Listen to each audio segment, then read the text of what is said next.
पुराना E7 का घर है, मतलब इट्स ए हॉन्टिंग हाउस। ये कहा जा रहा है कि हमारे पास फंड नहीं, 21 बिलियन। आज ही अगर आप पिछले 4 महीनों में जब से कहा जा रहा है कि 21 बिलियन हमारे पास नहीं है, यही गवर्नमेंट जो है सैकड़ों बिलियन खर्च कर चुकी है मुख्तलिफ प्रोजेक्ट के ऊपर। महीना, 2 महीने, 6 महीने, साल अंदर डालते हैं तो आप जरा बर्दाश्त करें। पीटीआई पे कोई मुश्किल वक्त आता है तो इसको पार्टी के साथ चट्टान की तरह खड़े होना चाहिए। क्यों पार्टी से अलग हो रहे हैं? आगाज जो है वो मैं बैरिस्टर शुएब रज़ाक से करूंगा, क्योंकि आज इनकी जो मौक्किला है उन्होंने सियासत को खैराबाद कह दिया है। वो कहती हैं कि मैं अपनी सेहत पे तवज्जो देना चाहती हूँ, वो कहती हैं कि मैं अपनी बेटी को टाइम देना चाहती हूँ, वो कहती हैं कि मेरी वालदा की सेहत और मेरी पर्सनल लाइफ। बैरिस्टर साहब, what are your comments? I don't actually have a question on this. उनकी सेहत तो बहुत ख़राब थी, बहुत ख़राब थी। Now अब we submitted before every court, Abbasi साहब, and court they were gracious enough not only to provide us with the relief भी ऐसा कि MPO के तहत जो इनके ऊपर कदगन लगाई गई है that is illegal। प्रोसेस इतना टीडियस और डिफिकल्ट था कि वो बिल्कुल सही कह रही है। She is 72 years old। तो ये तो हर बंदे को पता है कि क्या हुआ है। इधर से हम रिलीफ लेके आते। सिर्फ कल की आपको मैं बात बता दूं, जब Islamabad police in connivance with Punjab police उनको यहां से ले गई तो हम सारा दिन पिंडी कोर्ट में थे, क्योंकि पिंडी के डीसी साहब ने MPO के तहत कहा कि जी मैंने अरेस्ट किए। सही। जज साहब की वालदा वॉज ऑन डेथ बेड। वो सिर्फ इसी केस के लिए आए और उनके कमेंट्स क्या थे? Don't say a single word, I am going to draft the order, I am going to draft the order, अगर कमी बेशी हुई तो बाद में बात करना। These were the sentiments of the जज कि ये जुल्म हुआ है। और हम सिर्फ ये कह रहे थे, विजिटेशन के राइट्स नहीं मिल रहे थे मुझे। मैंने काम किया हुजूर, इज्जत है थोड़ी बहुत। जजों का एटीट्यूड ये है कि don't say a single word, I am going to give you the order. अब उसके बाद ये भी फैक्ट है, अब इससे थोड़ी सा आगे चल के बात करते हैं। ये जो मुल्क दुश्मनों के खिलाफ आपने जहाद का ऐलान किया है और स्टेट ने जहाद का ऐलान किया है, अल्लाह ने उसमें आपको कामयाबी दी है और क्या पता और कामयाबी भी दे। रोज बरोज हमें नजर आ रहा है ना कि आपको कामयाबी मिल रही है। पॉइंट मेरा ये है, श्रीलंका पाकिस्तान नहीं है, वो 2 करोड़ है, हम 25 करोड़ हैं। Where are you going to take us? आप लीड कर रहे हैं ना, हमें कहाँ लेके जाएंगे? चाहे तो आपने जीत भी लिया और मजे से आपने आगे भी जा रहे हैं, हमें यहां से आप कहां लेके जाएंगे? किसको नहीं पता अब्बासी साहब, मेरे भाई, किसको नहीं पता व्हाट इज गोइंग ऑन। वो सही कह रही है कि मेरी सेहत खराब है, मेरी बेटी को तवज्जो चाहिए। उसकी बेटी हफ्ता जब अकेले उस घर में रहती थी ना, पुराना E7 का घर है, मतलब इट्स ए हॉन्टिंग हाउस। एक शहजादी सी बेटी है, मेरे साथ काम किया उसने। मतलब उसकी हालत इतनी थी कि मैं अपनी बीवी और बेटी को बता रहा था कि यार उस बच्ची को ले आओ, लेकिन she was adamant to stay there. ये तो चीजें थी, इस प्रोसेस से लोग गुजरे हैं। सही। तो फिर वो क्या करें? इसका अगला सवाल ये है सर, सही, वेयर नेक्स्ट के ऊपर चलते हैं। जहांगीर जदून साहब ने भी हमें ज्वाइन कर लिया है, माहिर कानून है। अब्बासी साहब, आपने पाकिस्तान की सियासत में ऐसे तजुर्बात होते देखे और ऐसे तजुर्बात का नतीजा भी हमारे सामने है। एक वक्त था कि जब जहांगीर तरीन साहब के तैयारे में बैठकर लोग आते थे, बंदीगाला में मुलाकात होती थी खान साहब से, उनको झंडा पहनाया जाता था तहरीक इंसाफ का, वो भी एक तजुर्बा था। लेकिन क्या सिर्फ प्रोजेक्ट इमरान है? क्या प्रोजेक्ट नवाज शरीफ नहीं था?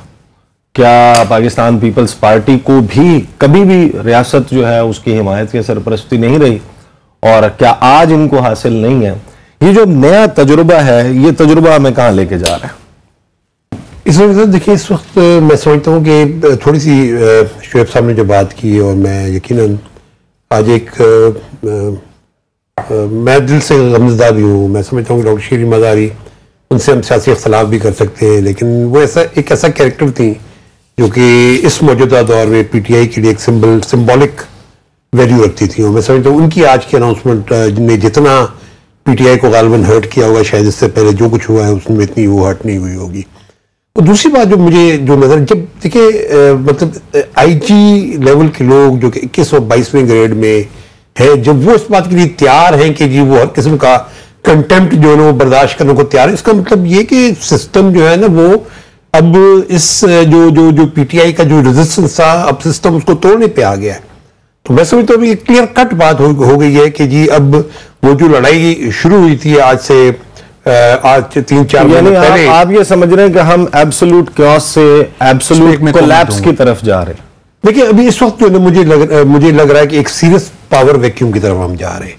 एक इस वक्त पॉलिटिकल वैक्यूम है। आज अगर आप देखें तो 2 सूबे हैं उनके अंदर गवर्नमेंट नहीं है, सुप्रीम कोर्ट की अनाउंस जजमेंट इंप्लीमेंट नहीं हो रही, और ये कहा जा रहा है कि हम सिक्योरिटी प्रोवाइड नहीं कर सकते।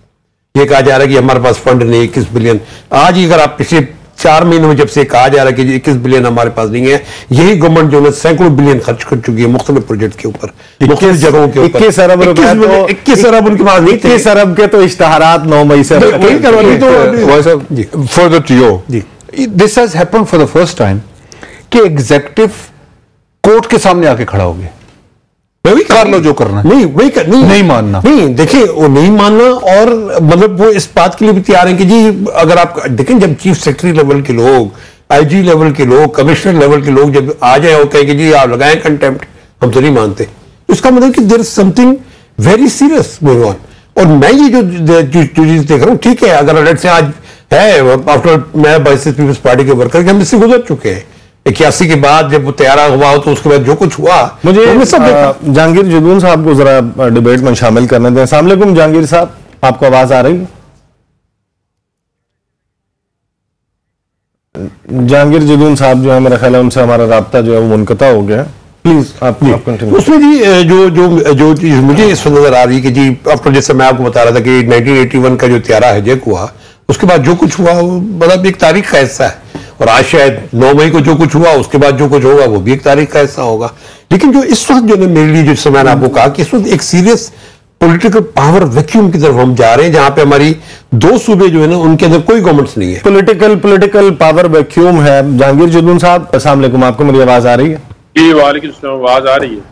सर ये बताएं कि जाहिर है कि पॉलिटिकल डिफरेंसेस को और पॉलिटिकल आइडियोलॉजी को इस वक्त एक मरतबा जरा साइड के ऊपर रख देते हैं। आप मुझे ये बताइए कि कोई भी प्रीटेक्स्ट हो, किसी भी सियासी लीडर को किसी एक वाक़े की बुनियाद पर उसकी सियासी वाबस्तगी तब्दील करवाने के लिए मजबूर करना और उसके लिए कैद मुसलसल का इस्तेमाल करना, इसको आप कैसे देखते हैं?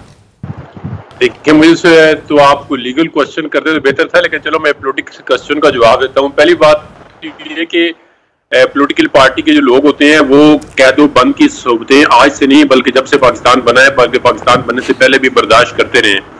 तो बाज़ पार्टी पे देखो बड़ा, हर पार्टी पे बड़ा मुश्किल टाइम आता है। आप पीपल्स पार्टी को देखें तो बड़ी मुश्किलात में किस तरह उनकी पूरी फैमिली शहीद हो गई, किस तरह बेनज़ीर ने कितना कैदो बंद की सोबतें सही, और उसके अगर आप बुक्स पढ़े बेनज़ीर की तो आपको पता चलेगा कि सही तरह जो तशद्दुद किया गया था उन पर किस तरह किया गया। तो पॉलिटिकल पार्टी के जो पॉलिटिकल वर्कर होते हैं उनकी ट्रेनिंग होती है कि थोड़ा बहुत आपको अगर महीना 2 महीने 6 महीने साल अंदर डालते हैं तो आप जरा बर्दाश्त करें।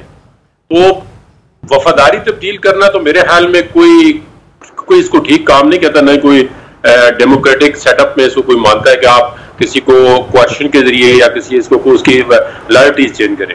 सर कमाल है वैसे, ये एक चीज गलत है, एक चीज जिस तरह लोग लाए गए हैं वो भी आपके सामने, सियासी वर्कर्स की वो भी आपके सामने। सर सियासी वर्कर्स की ट्रेनिंग, सियासी वर्कर्स की ट्रेनिंग ऐसी होती है, ऐसी ही रहनी चाहिए, ये एक अलग बात है। आप ये कह रहे हैं जो मैं समझाऊं कि ये मुश्किल वक्त क्योंकि बाकियों ने गुजारा है तो अब पीटीआई भी गुजारे, is that what you are saying?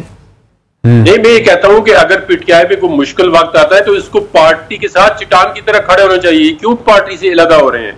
ये अपने पार्टी के अंदर मतलब है ये बर्दाश्त करें अगर उनकी खुदा ना खास्ता कोई ऐसी चीज आ रही है जो वो, हम तो नहीं कहते कोई अनकॉन्स्टिट्यूशनल या अनलॉफुल या इलीगल चीज हो, लेकिन अगर ये समझते हैं कि कि उनके साथ कोई थोड़ी बहुत ऊपर नीचे हो रहा है या ज्यादा हो रहा है। आप देखें ना, कोई मुझे मिसाल दें 6 दिन या 10 दिन के अलावा कोई। सर ये तो सियासत, सर ये सियासत देखें, माहिर कानून एक लीगल ऑफिसर होने के नाते अगर आप ये कहेंगे कि कानून में बेशक गुंजाइश नहीं है कि एक शख्स जो है उसको रिहाई का परवाना अदालत की तरफ से दे दिया गया, लेकिन आप ये कह रहे हैं कि उसको फिर भी पाबंदे सलासिल रखा जा सकता है। मैं ये नहीं कह रहा, देखो ना, अब आपको पता है कि जब वकला की ये तहरीक शुरू हुई तो कितने वकला को जिंदा जलाया गया, वकला ने कितनी मुश्किल, आप देखें ना, वो एक रूल ऑफ लॉ के लिए या लीगल फिटर्निटी थी, उन पे इतने कितने मजालम ढाए गए हैं। इस मुल्क के अंदर सबसे बड़ी हमारी बदकिस्मती है कि जो भी मूवमेंट शुरू होती है उसमें देखें लोगों को कुर्बानियां देनी पड़ती है। पूरी हिस्ट्री आप देखें, इंडो पाक की हिस्ट्री देखें या हिस्टोरिकली देखें। मैं ये नहीं कह रहा कि आप एक अदालत से परवाना मिल गया तो वो बंदे को जेल के अंदर गए, एब्सोल्युटली नॉट। मैं ये नहीं कह रहा कि जब अदालत का हुक्म आ गया है उसको बाहर निकालें तो बाहर निकालें, जब अदालत का हुक्म है इसको अंदर करें तो वो अंदर करने। वो रूल ऑफ लॉ तभी कायम होगा जब आप ओबीडियंस टू द कोर्ट करेंगे, obedience to the rule of law करेंगे। वो मैं नहीं कह रहा, मैं एक इसको पॉलिटिकली प्रोस्पेक्टिव में आपको बता रहा हूँ, क्योंकि आपने पॉलिटिकल क्वेश्चन किया है। तो पॉलिटिकल क्वेश्चन जहां पे होते हैं उसमें देखें, आप बादशाह खान को देखें, फिर आपके सामने बेशुमार मिसालें हैं